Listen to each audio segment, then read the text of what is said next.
What's going on, guys? Motofaded back here again today for you guys with another moto vlog. So yesterday I ran up to Honda really quick because the day before yesterday I went to the gym, and there's a curb that you go up right before you go into the parking lot of LA Fitness, which is the gym that I go to.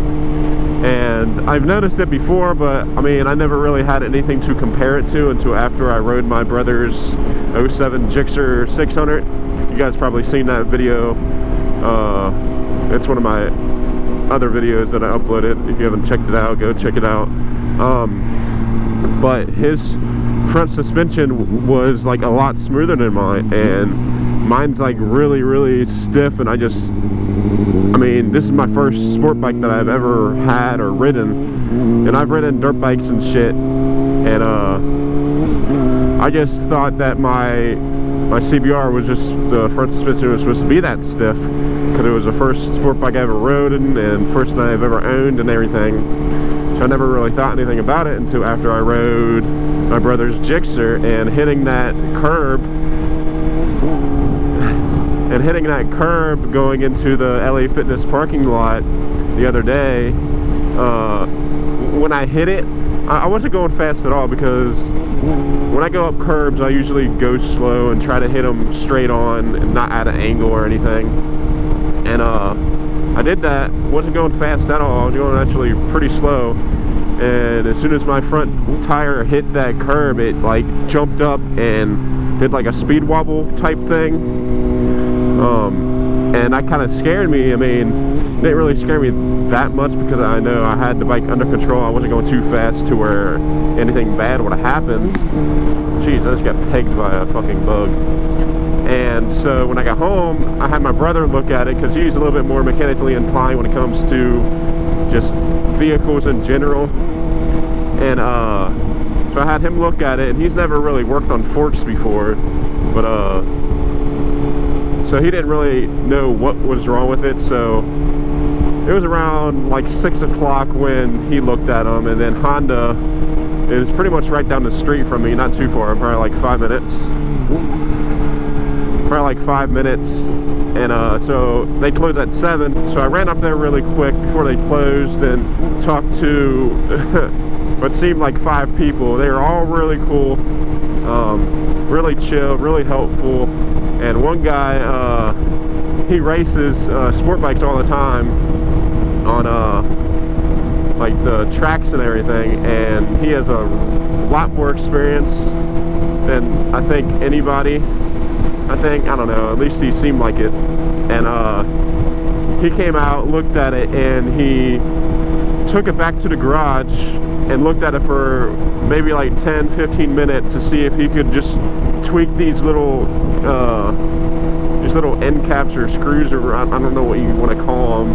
So I don't really know much about the forks, but he tweaked them a little bit.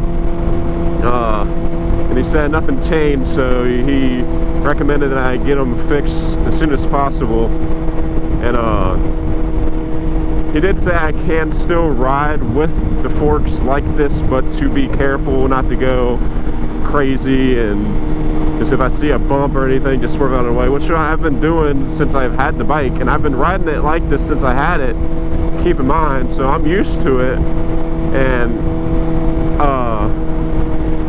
I'm pretty sure tomorrow or later today I'm going to buy the fork liquid, because he said that he's pretty sure the forks are overfilled, because if you think about it, you can't compress a liquid, but you can compress air, and the two things that are in these forks are oil, which is a liquid, and air.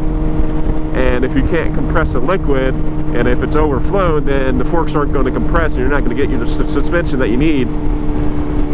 So he said that they're most likely overfilled, but he quoted me a price. They charge, I think, $85 an hour just for labor, and they said maybe 1 to 3 hours, but for 3 hours, including tax, I would be paying $285 just in labor if they don't need a part. And then if they need a part, I'd be paying that $285 on top of the part prices, which I don't really want to pay. So I talked to my brother. We're just gonna get the oil ourselves and just figure out how to take the forks out and everything. So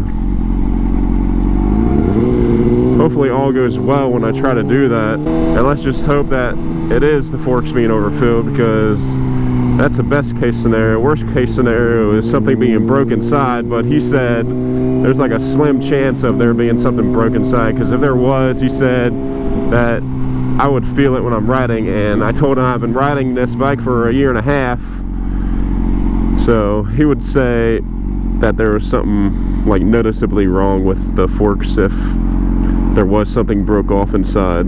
So he doesn't think there is. He just thinks that the forks are overfilled with the oil. So hopefully it is just that. It's crazy to see this road, because I used to live right on this road. I'll actually show you the house that I used to live at. This road used to be complete shit too. This house right behind these trees is where I used to live at, right there. And what they actually did to the road is they brought the road closer to the house. That's the main reason why we left. But this road is really fucking nice. As you guys can see, it's brand new blacktop, brand new paint. This road hasn't been like this for that long. They like just finished it not too long ago. Fuck, I need to get gas. God damn it. You guys are distracting me, man.